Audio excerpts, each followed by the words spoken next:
Yes, it's official. I do have a special guest on my radio show tonight. We will be talking all things TV related, how to get your first job in TV, what it's like working in TV, and all that sort of thing. So it's going to be really good. All the time. The Pulse Hospital Radio. Yes, it is time for an interview. I would like to welcome Jessie Arch. Hello, thanks for having me. Oh, it's lovely to have you on the show. If you just pull the mic a little bit further.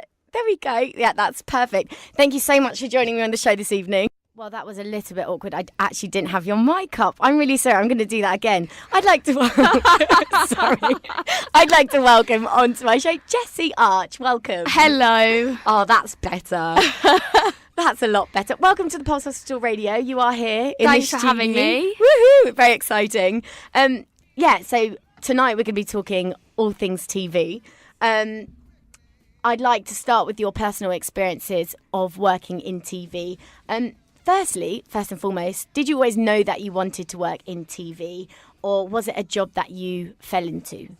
I guess kind of for ages I didn't really know what I wanted to do, and I had done bits of work experience in the past. I did work experience when I was about 16 at This Morning, like helping out with the art department, and that was really fun. But then went to uni and did Spanish at uni and Big up. graduated and thought, right, okay, no, I don't want to be a translator or a teacher.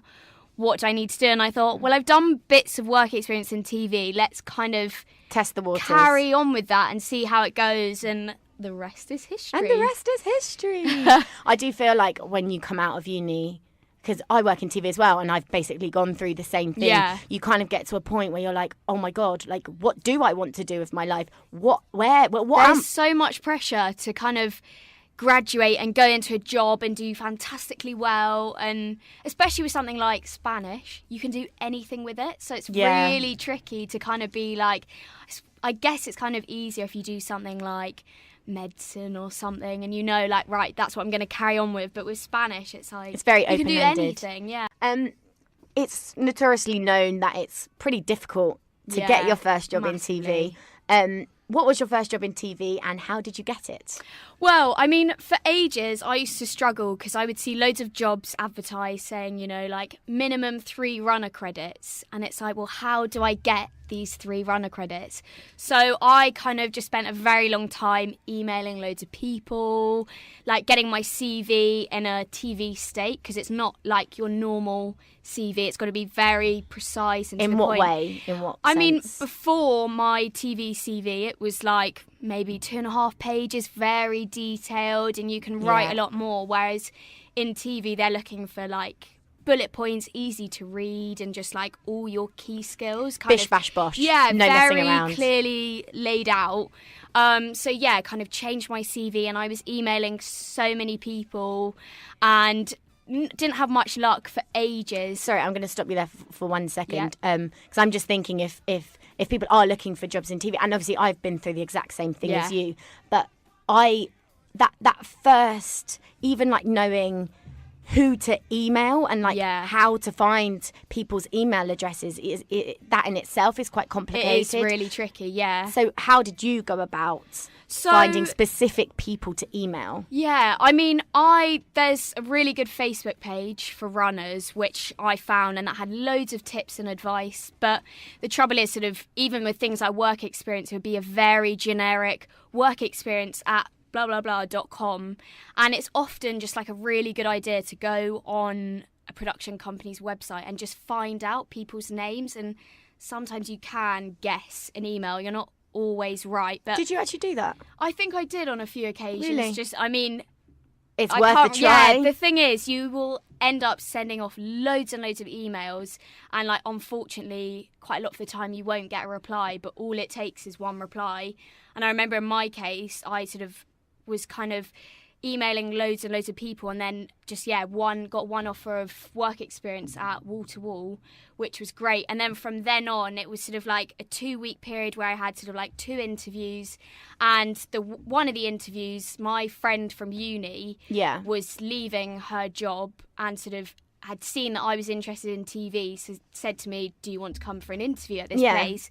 And so it is so sadly sort of who you know, but it's really Yeah. good to kind of like even message your friends, because I mean that wasn't through like a producer or a Yeah. production manager, that was literally through a friend. Do you know what? I 1,000% agree. And funnily enough, that's how I got my job. Yeah. So I was in the same situation. I was like, right, I know I want to work in children's TV. Essentially, I want to be a presenter, but you know, this is what I want to do. I want to work in children's TV from a very young age. So I was like, okay, what do I do? But I then realised that the pool of children's TV is very like niche. It's a very niche. Yeah. So then I was like, okay, just any job. I'll take any job in TV. I don't care what it is. And then so I joined these Facebook groups, like you said. So Yeah. it's like runners. What are they even I called? think it's called like people looking for work in TV, runners or something Yeah. like that. And then there's kind of people available once you've got like more credits That's and all it. those sort of things. Exactly. So for me, I got up the courage. I spent ages doing my CV, like so worried. And then I posted on this group. I don't even know if you're allowed to do that anymore, but I posted, I think, did you do that in the I end? can't remember if I did, but you can post your CV just for like tips and advice. And I mean, there are kind of hiring people on there. So. Yeah, because so I posted my CV. Hi, my name's Claire. I've just graduated from uni. I'm looking for my first opportunity in TV. XYZ. Here's my work experience. I'd been doing lots of stuff in film festivals. Blah blah blah blah blah. And funnily enough, the person that replied to me was my sister's friend. My sister's friend from uni, and I'd been up to Nottingham once. I think we'd been raving or something ridiculous. And then, it was her that messaged me being like, hey, Claire, don't you remember me from the rave? I was like, yeah, honey, I do. She was like, yeah, like I work in a company and we're looking for an office runner. Do you want to apply? I can't guarantee anything, but I can definitely pass on your email and I can put you in contact. And that's how I got my first job. So I definitely do agree with the fact that a lot of the time it is who you know and being in the right place at the right time. Definitely. And I mean, sometimes it's really good speaking with as many people as you can, because jobs aren't necessarily, that's the tricky thing about TV, is jobs aren't necessarily advertised. They're not. Because they've got so many people firing off emails asking about opportunities. So just kind of, chat to as many people as you can, for sure. Definitely. So we've kind of already spoken about that, but what did you find was the biggest challenge finding your first job? I guess it is quite disheartening sending off so many emails to no reply, but kind of going back to what I said earlier, is it just takes one reply to get the ball rolling. So I'd just say kind of keep at it, and once your foot is in the door, then you're off. The rest, as we've said. Exactly, the rest is history. Yeah. So can you talk to us a little bit more about that role that you had as an office runner? You can. I don't know if you want to say what company you work for. That's totally up to you. Just talk to us about being an office runner and what even is an office runner. So being an office runner is kind of more the admin side of being a runner. So like my duties involve kind of setting up meeting rooms, ordering stationery for productions, just kind of like making life a lot easier for productions whilst they were in the office. Also covering on reception, which was great. Quite daunting at first. I remember on my third day, I was told I had to go on reception. And I mean, by this point, I didn't know anyone's names in the company. But it's great experience. And I think it is quite useful to have office running because sort of, I mean, you can't ever avoid like admin in a job, even if you're kind of, you've always got like release forms in TV. So it is a really good like opportunity to. Definitely. And also to kind of get a feel of, like, for example, knowing what different productions need, because we were the one ordering lots of bits of stationery and just getting a really good feel for that, I guess. Yeah. So when I was an office runner, I found so before I started in TV, I was like, I've got a degree, like I can be a researcher, which I guess I could have been, but actually, the essentials that I learned from being an office runner and a runner have been like so fundamental and so key to like the base of working in TV. And actually, I think I'd say 95% of people, I've spoken to so many directors and producers over a pint or over dinner or whatever, or even over lunch, and they're like, yeah, I was an office runner once. Or, yeah. I was a runner. And you're like, no way were you. And they're like, yeah, like everyone has to go through that rite of passage essentially. And I feel like when I was an office runner, I learned that no one else is going to do it. That's my job, even to the small things like changing bins, moving recycling, taking responsibility to make sure posts get sent out, just kind of all those daily tasks. I have a degree, like we both have first class degrees in languages, but actually you've got to start somewhere, and I think that does come from being a runner. I think at the end of the day, like regardless if you've been to uni or not, being a runner is a really good place to start, because as you said, like it's just learning about how to make everyone's life easier on a production, doing things to help wherever you can. And I know for a fact that being an office runner has helped me in like future running jobs, and I'm like, there's nothing to be done. I can go and, as you said, sort the bins out, do a bit of a tidy up here and there, and people notice things like that. Because the thing is with being a runner is you do really want to stand out, so doing these extra bits here and there will really like be a massive help and won't go unnoticed. Definitely. And actually the one other thing, people that know me know that I ask really stupid questions and like I just say the wrong things. But when you're an office runner, and actually when you're a runner as well, the opportunity, you can ask all those really stupid questions. But this one for you is, what advice would you give to someone trying to break into the TV world? I mean, I would definitely say persevere. You will have good days and bad days, but as we said earlier, all it takes, once your foot is in the door, that's when you can sort of really network and meet more people. So take every opportunity that you can. I mean, doing things like coming on a radio practice is always really good. Just try and take every opportunity you can and talk to as many people as possible. Even if it's sort of like someone you don't know particularly well, you can just politely say, can I borrow you just for a coffee? And it's often quite good to go for an informal approach. Definitely. Don't go like, oi, can I have a job? Just kind of, even like if you don't get offered a job out of it, it's really good just to chat to as many people. They might know someone who is hiring. Yeah. So network. Oh, thank you so much. Well, guys, that's part 1 of our interview over. We'll be back very soon for part 2. Good evening. Wishing you well. Stay tuned to the Pulse. Oh, yeah, we're back for part 2. Whoop, whoop, whoop, whoop, whoop. Me coughing there. So if you have just tuned in, my name's Claire and this is my Thursday night show every Thursday 9 until 10 p.m. Tonight my very special guest is Jessie Arch. She's a runner in TV, and tonight we're talking all things TV related. So hello and welcome back. Thank you. I'd love to talk to you now kind of about your current experiences, and we started off by talking about you being an office runner, and now you've moved on to bigger horizons, or whatever that saying is. So tell us a little bit about the shows that you've been working on, or that you're currently working on. So when I finished my office running, I moved on to be a studio runner on Strictly Come Dancing, which I do every Friday and Saturday night. Mm-hmm. And then during the week, I work on a show called Taskmaster.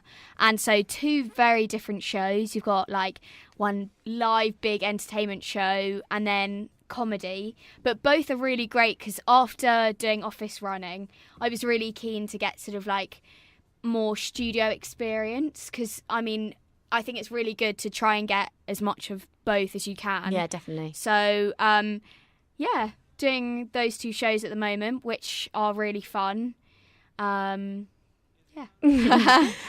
so quickly, before we go a little bit more into about the types of jobs that you're doing, do you consider yourself freelance? Yes, I would, yeah. So being a freelancer, how do you feel about that? I guess it is quite daunting, because people always say to you like, oh, what are you going on to do next? It's like, oh, I don't know. I don't know what I'm going to do. But I guess it's just kind of the nature of the game, really. And so that's why it is so important to network from day one, because there will come a point where you maybe don't have any work lined up, but you have the necessary contacts to kind of like touch base with, see if there's any opportunities going with them. Yeah. And yeah. Because I guess that's something that a lot of people, I didn't know that before I worked in TV, that it is pretty much 90% of the time, or the majority of the time, it's freelance work. Yeah. So there will always become a point where you have to find your next job. Yeah. which again is the freelance life, I guess. It is true. Yeah, I mean, with like office running, that was very much Monday to Friday, 9 to 5 kind of hours. So it is funny going into the other side of it. Very unpredictable hours and just unpredictable in general. But I guess that makes it quite exciting in a way. Like, you never know what's coming next. You never know. And keeps you on your toes. Yeah, exactly. You don't know what shows are going to be produced next. There might be like people in talks of the next biggest show. Yeah. So would you like to talk to us a little bit about what you do specifically on Strictly as a runner? Yeah. And what sort of runner are you? So I would say mainly on Strictly I'm a talent runner. So it's kind of our responsibility to make sure that all the talent go to their relevant appointments. Like on a Friday, they've got kind of rehearsals, fittings for their costumes, talks of press, VT filming, all this sort of stuff. And it's up to us to kind of make sure they get into all the right places. Obviously, plenty of teas and coffees. That's one thing. If you're going to work in TV, you've got to nail your teas and coffees. So, yeah. And then sort of Saturday show days, same again, really. And obviously hair and makeup. They've always got lots of different appointments, and it can be quite tight schedules. So you've got to be really on it. So you're like, right, Mr. I don't actually watch Strictly, which is actually quite embarrassing. But you're like, right. How are we even friends? How are we even friends? So you're literally like, okay, you're like, okay, like on a dog lead, like A to B, B to C, C to D. Is it like that? Yeah. And the thing is, kind of like first week, you don't counter in the fact that people might need to go to the toilet, or kind of things overrun. And sometimes on a Friday, I often find Fridays, sort of like rehearsal days, can be more manic, but sometimes people's cars can be late and you've got to squeeze all these appointments in to sort of like a very short period of time. And sorry, do you mean like they go to makeup, they practice the whole, like even like the makeup bit? No, so makeup is just on a Saturday, but like Friday, they have things like physio, fittings for their costumes and... Interesting. Yeah. Interesting. And so me personally, I work in a very small scale production. Yeah. I was working on a show for CBBC, for ... That's the company that I work for, but it was for BBC, and it was called Art Ninja. Like, all super cool. But you know, we were a team of maximum 15 people. In comparison to something like Strictly, what scale are we talking? Oh, well, I mean, because with Taskmaster, we're the same. We're about 15 of us, and it's sort of, we're a very kind of small compact crew. Yeah. Whereas on Strictly, I mean, we went to Blackpool a couple of weeks ago, and just to kind of put it into scale, they had one hotel purely for crew. The whole hotel really is for the crew, plus other hotels. I think someone said there's about 200 people they took up to Blackpool. But I mean, it's... So in London... Oh, sorry. Well, in Borehamwood? Elstree, it's sorry. Elstree, yeah. How many people? How many crew? 200? 300? I couldn't give 1,000? you an exact amount. I don't actually really know. I'm not very good with numbers. I can't really think of scale.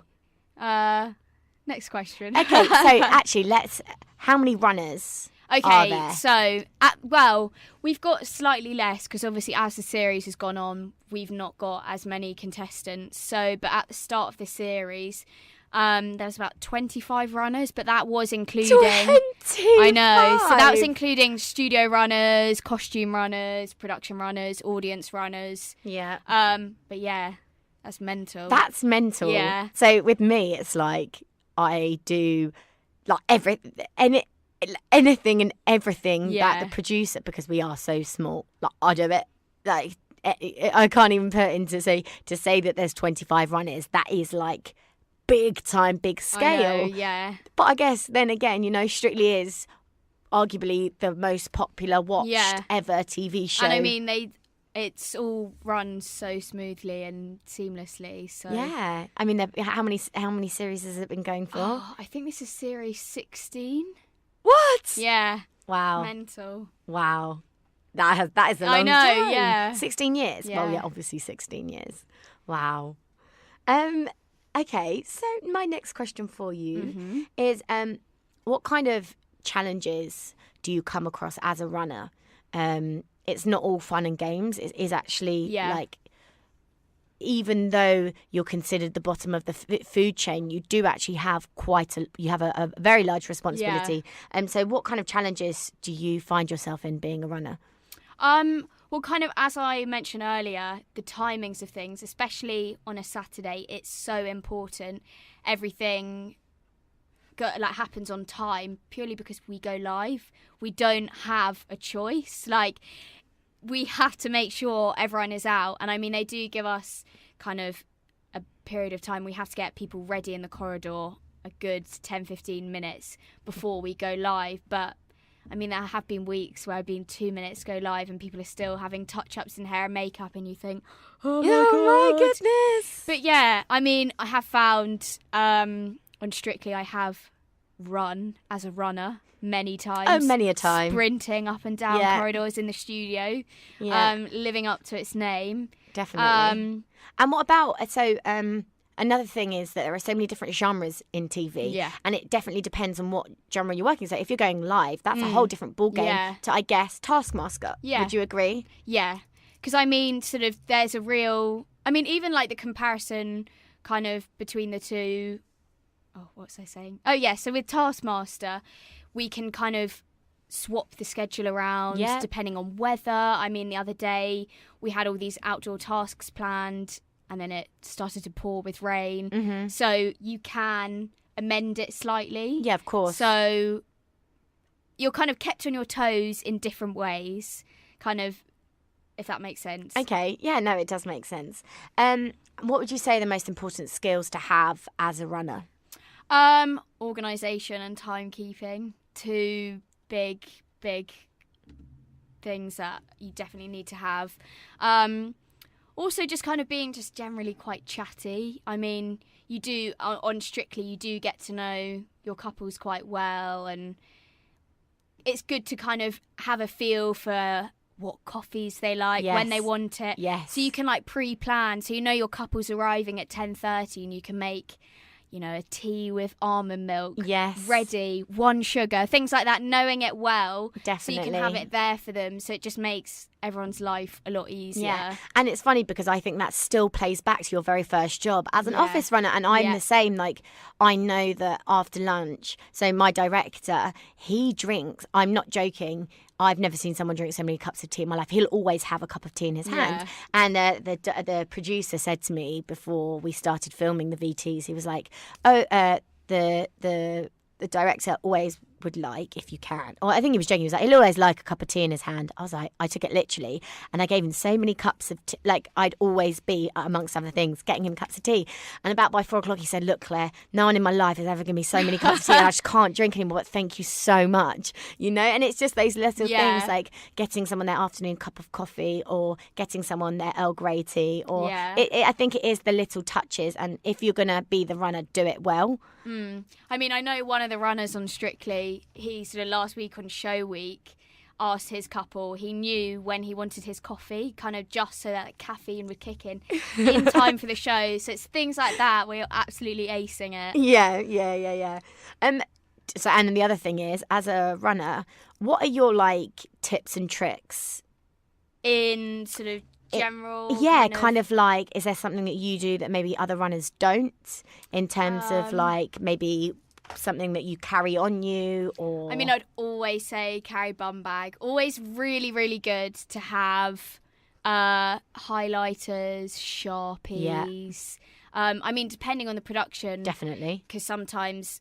it's a good idea to carry, like, tape with you, like blue tack. But kind of, I'd say basic stationery is always a really good shout. It's always a good idea to keep kind of a purse on you, to keep all your receipts if you go out and do a run and buy bits from the shop, because you've got to keep your receipts. Definitely. That's another thing. Very important to remember.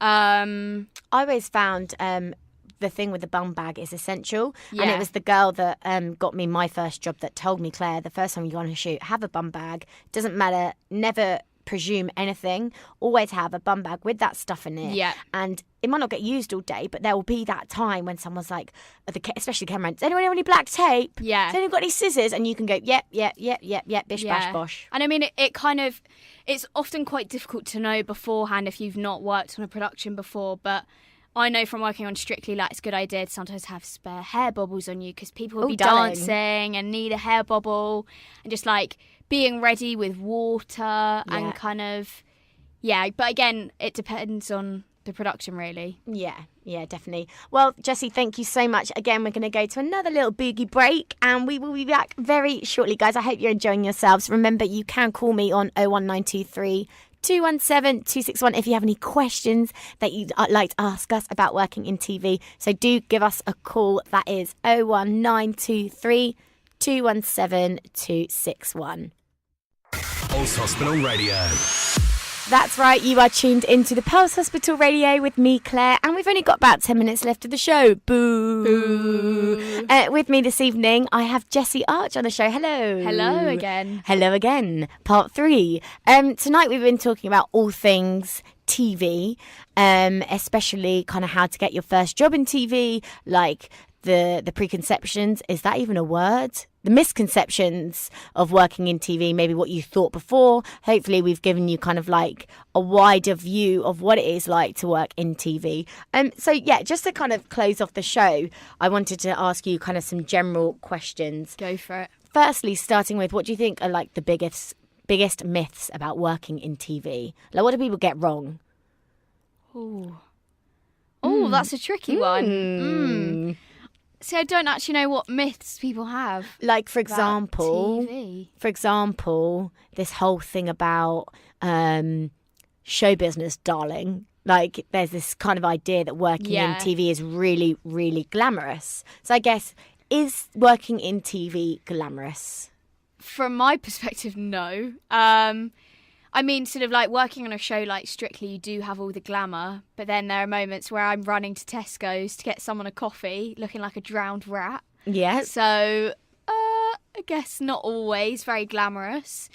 Yeah, I guess one thing I would say is that kind of, as like a viewer of TV, there is so much you don't see behind the scenes, and it's really like made me realise how much work goes into a TV show. Definitely. And it's so amazing kind of how all these small components, all these small departments, you know, you've got like special effects, sound, lighting, and it all comes together. Yeah. Find it so impressive. It is. Yeah. It really blows my mind. Massively. I still stand there going, wow. Like, Yeah. especially when even things like timing, even like there is a person that spends hours planning and scheduling and thinking how long things need. Yeah. And even down to think, I never even thought about this before. You know, there's people that on large scale stuff, there are people that do catering vans, move bins, put the portaloos in place. So much that goes into There it. is so much. And you often have to just like pinch yourself that you are a part of it and you are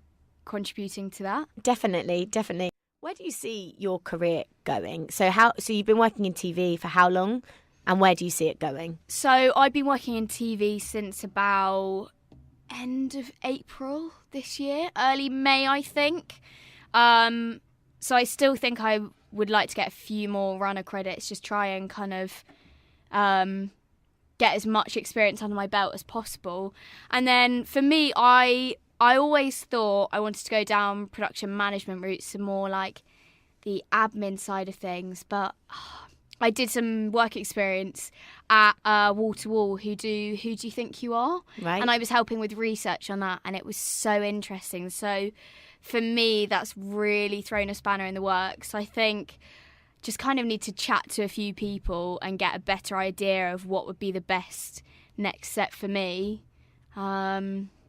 Yeah, but it is exciting, kind of, like there's so many steps you can take in TV, and you can see like a clear progression, and like watching your friends step up is always really exciting as well. So finally, what have you realised?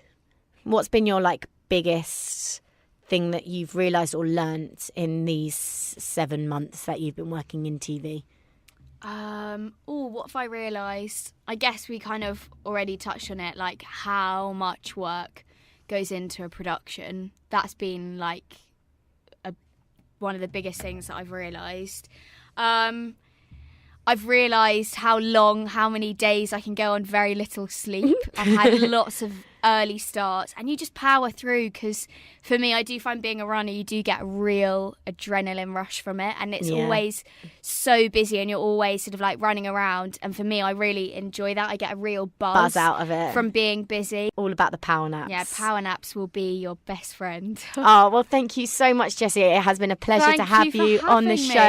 I really hope people have learnt something tonight. Again, like, if you do want to get into TV, I hope this podcast can help you to kind of understand the industry a little bit better. And I'll be back next week with another guest, hopefully, and I will see you then. Bye, guys. See you, bye. Getting better all the time. The Pulse Hospital Radio.